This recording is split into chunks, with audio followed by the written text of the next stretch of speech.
దేవుని సన్నిధిలోనికి నీవు వచ్చినప్పుడు నీవేమని ప్రార్థించాలి? దేవుని సన్నిధిలో నువ్వు గర్వంగా ప్రవేశిస్తున్నావు, గర్వముతో ప్రవేశిస్తున్నావు. దేవుడు దాన్ని నీ నుండి కోరుకోవడం లేదు. దేవుని సన్నిధిలో నీ నటన జీవితాన్ని దేవుడు కోరుకోవడం లేదు. దేవునికి కావాల్సింది ఏమిటి? దేవుని నీవు అడగవలసింది ఏమిటి? దేవునితో నీవు ప్రార్థన చేయవలసినది ఏమిటి? కీర్తనలు 51:10. దేవా, నా యందు శుద్ధ హృదయము కలగచేయు. మొదటిగా దేవుని సన్నిధిలో మనకుండవలసినది శుద్ధ హృదయము. నా అంతరంగంలో స్థిరమైన మనసును నూతనముగా పుట్టించు. అంతరంగంలో స్థిరమైన మనసును నూతనముగా పుట్టించు.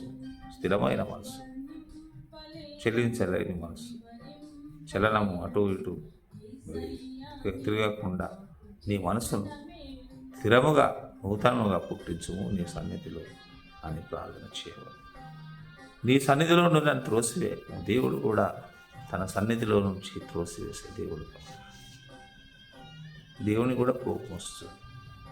అసలు నా సన్నిధికి మీలో ఎంత పాపం పెట్టుకొని మరి మీరు ఎందుకు రావాలి అని కూడా దేవుడు మాట్లాడాడు.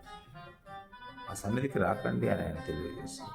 నా సన్నిధికి ఎందుకు వచ్చారు అని దేవుడు మాట్లాడాడు. కాబట్టి నీ సన్నిధిలో నుండి నన్ను త్రోసివేయకము దేవా అని మనం ప్రార్థించాలి. నీ పరిశుద్ధాత్మ నా యుద్ధం నుండి తీసివేయకము తండ్రి. మనం ప్రార్థించినప్పుడు దేవునితో మనము సాన్నిహిత్యంగా ఉన్నప్పుడు దేవుడే మనకు పరిశుద్ధాత్మను పంపిస్తాడు. కాబట్టి ఆ యొక్క పరిశుద్ధాత్మను నా యుద్ధం నుండి తీసివేయకము. నీ రక్షణానందము నాకు మరలా పుట్టించు. రక్షణలో చాలా ఆనందం. నువ్వు రక్షింపబడినప్పుడు చాలా ఆనందంగా ఉంటావు. కాబట్టి నాకు మరలా పుట్టించుము.